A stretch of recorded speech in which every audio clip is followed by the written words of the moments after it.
शुरुआत में कहना चाहूँगा मैं झारखंड क्रांति सेना संगठन की ओर से कि जब जब जुल्मी जुल्म करेगा सत्ता के गलियारों से, चप्पा चप्पा गूंज उठेगा हूल हूल और जय झारखंड के नारों से।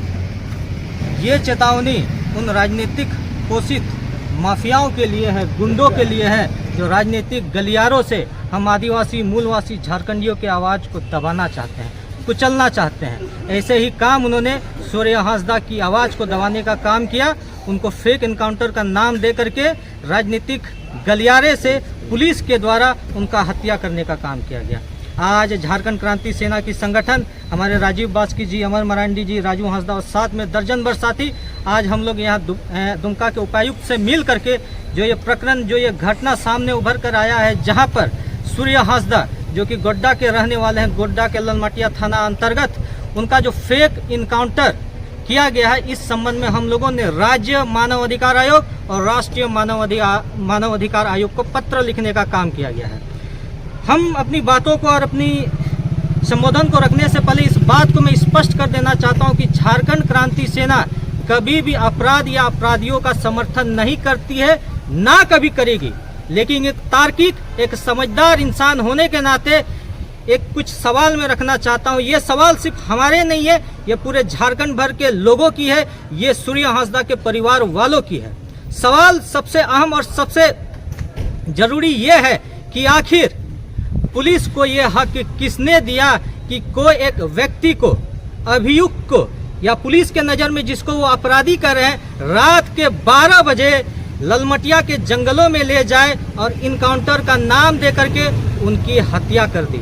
हम इस हत्या की, इस फेक इनकाउंटर की कड़ी आलोचना करते हैं। हम मांग करते हैं राज्य मानव अधिकार आयोग और राष्ट्रीय मानव अधिकार आयोग कि इस मामले में हस्तक्षेप करे, अन्यथा ये पुलिसिया जुल्म हम आदिवासियों के ऊपर, हम झारखंडियों के ऊपर, हम मूलवासियों के ऊपर बढ़ते जा रहा है। और ये पहली बार नहीं है, पुलिस के द्वारा, इन माफियाओं द्वारा, राजनीतिक पोषित गुंडों द्वारा बार बार हम झारखंडी आदिवासी मूलवासियों के ऊपर शोषण और अत्याचार करने का काम किया गया है। आज मैं बताना चाहता हूं इस संथाल परगना की दुमका की धरती से कि ये लड़ाई सिर्फ सूर्या हांसदा के परिवार वालों की नहीं है, ये लड़ाई सिर्फ उनके पत्नी और उनकी माता की नहीं है, ये लड़ाई हम सभी झारखंड वासियों की है। ये लड़ाई उन 500 अनाथ और बेघर बच्चों की है जिनका देखभाल, भरण पोषण सूर्या हांसदा करते थे।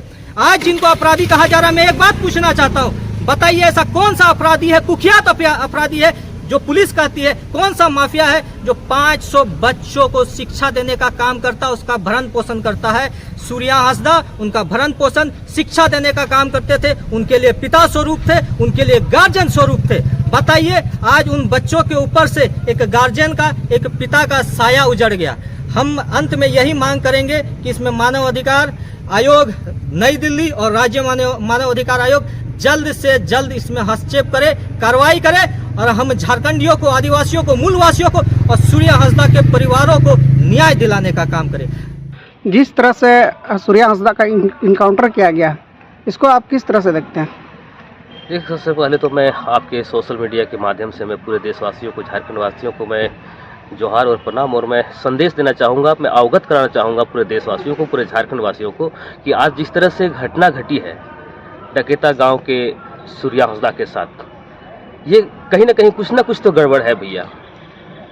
रात को लाना और एक दिन पहले गिरफ्तार करना, रात को लाना, और वैसा व्यक्ति जिन्होंने छात्राओं के लिए छात्रावास स्कूल, जिन्होंने कई बार चुनाव लड़ा, कई बार उन्होंने सेकंड स्थान भी प्राप्त किया, यदि वो आज विधायक होते तो इसका मतलब वो कंटर नहीं होते, पुलिस के हत्थे नहीं चढ़ते, जान अपना नहीं गंवाते। इनके ऊपर तो 25 को केस था और ऐसा कई नेता है जिसके ऊपर 50 से ऊपर केस है, उससे भी ज़्यादा केसेस हैं, लेकिन आज तक वो खुले घूम रहे हैं। तो आज हम लोग ये चेतावनी देना चाहते हैं कि जिस तरह से हमारे लोगों को, झारखंड वासी को, मूलवासी को जिस तरह से बर्बरतापूर्ण मारा जा रहा है, ये हम लोग कतई बर्दाश्त नहीं करेंगे, क्योंकि आने वाला समय जिस तरह से हम लोग देख रहे हैं कि यहाँ पे जिन्होंने भी यहाँ के लोगों के लिए, यहाँ के आम आवाम के लिए, झारखंड वासी के लिए, मूलवासी के लिए, आदिवासियों के लिए जिन्होंने आवाज़ उठाई, उनको यहाँ से सफाया किया जाता है। ये कहीं ना कहीं षड्यंत्र के तहत यहाँ के लोगों को बर्बाद करने का, यहाँ के लोगों को लुप्त करने का एक साजिश है। ये हम लोग बर्दाश्त नहीं करेंगे, ये हम लोग होने नहीं देंगे। क्योंकि जिस तरह से यहाँ 100 किलोमीटर, लगभग 100 किलोमीटर से ज़्यादा दूरी से उसको लाया गया,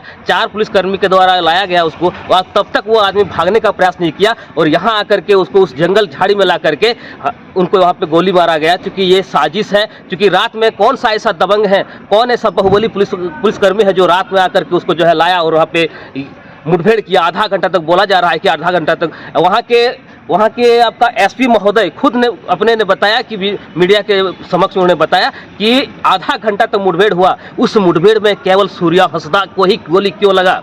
कहीं ना कहीं ये संदेहास्पद है और कहीं ना कहीं ये दर्शाता है यहाँ के लोगों को छलाया जा रहा है, यहाँ के लोगों को ठगा जा रहा है और लोगों को गोली मारा जा रहा है। जो यहाँ के लिए आवाज़ उठाएगा उनको यहाँ पे सफाया किया जाएगा। जो यहाँ के गुंडों के लिए आवाज़ उठाएगा, जो यहाँ के माफियों के खिलाफ आवाज़ उठाएगा, उसको यहाँ से उठाया जाएगा, साफ किया जाएगा, ताकि उसका गुंडागर्दी जिस तरह से चल रहा है वैसे ही चलता रहे। ये हम लोग बर्दाश्त नहीं करेंगे। क्योंकि आज हम लोग ऐवान कर रहे हैं, आज हम लोग गुरुजी को अंतिम जोहार कर रहे हैं और जिस दिन हम लोग अपना रूप में आए, अपना वास्तविकता में आए, उस दिन किसी को खैर नहीं है। क्योंकि गुरुजी जिस तरह से यहाँ के आदिवासियों के लिए, मूलवासियों के लिए अपना आवाज़ उठाए थे और आज हम लोग कहीं ना कहीं सुरक्षित महसूस करते हैं, वैसा ही दूसरा रूप हमारा सूर्या हंसदा जी थे। लेकिन आज उनको जो है साजिश के तहत मारा गया है। बताया जाता है कि उसको जो है गोली मारने से पहले उसको करंट के द्वारा मारा गया है। कई जगह जलने का निशान भी है। लोग उसको छिपा रहे हैं। एसपी महोदय का इतना हिम्मत नहीं है कि वो 1:30 बजे रात ला करके उस जंगल के एरिया में उसको जो है एनकाउंटर करते। क्योंकि वो ये साजिश है, ये बिल्कुल गलत है। कहीं ना कहीं ये गड़बड़ है, इस पर जांच होना चाहिए। आज हम लोगों ने राष्ट्र और राज्य के मानवाधिकार को हम लोगों ने एक उपायुक्त महोदय के द्वारा हम लोग एक पत्र दिए हैं और हम लोग ये निवेदन करते हैं हम लोग कि इस पर यथाशीघ्र इस पर कार्रवाई करें। क्योंकि इस तरह का यदि घटना घटेगी तो हमारे लोग यहाँ के बर्दाश्त नहीं करेंगे। क्योंकि इस तरह का घटना हम लोगों ने कई बार देखा। हमारे लोगों के ऊपर जब जब जुल्म होता है तो वैसा वैसा शख्स जो आवाज़ उठाता है वैसे लोगों को धमकाया जाता है, डराया जाता है। आज कहीं ना कहीं आप लोगों के सामने है, आज यहाँ पे गोलियों से भूना गया। ये कहीं ना कहीं बिल्कुल गलत है। और पुलिस का ऐसा कोई कौन सा नियम है, कौन सा लॉ में ऐसा लिखा हुआ है कि पुलिस को जो है इतना अधिकार कहां से दिया गया कि वो सीधे को इनकाउंटर कर दे, गोली मार दे? ऐसा कोई किताब में लिखा हुआ नहीं है। पुलिस का काम है उसको गिरफ्तार करके उसको न्यायालय को सुपुर्द करना। न्यायालय का काम होता था कि वो अपना जुर्म साबित करते, उसे फांसी पर लटकाया जा सकता था। लेकिन उसका गलती के हिसाब से, उसका जुर्म के हिसाब से उसको फांसी के ऊपर लटाया जाता था। लेकिन ये कहीं ना कहीं इन लोगों ने किसी के दबाव पे, राजनीतिक षड्यंत्र के तहत इनको जो है गोली मारा है। ये कहीं ना कहीं दुर्भाग्यपूर्ण है और हम लोग इसे कड़ी निंदा करते हैं और इस पर मानवाधिकार का हम लोग यथाशीघ्र उनको निवेदन करते हैं कि आप इस पर हस्तक्षेप करें और पानी का पानी और दूध का दूध इस पर जल्द यथाशीघ्र जो है इस पर कार्रवाई करके जो भी दोषी होंगे उनको कार्रवाई कीजिए।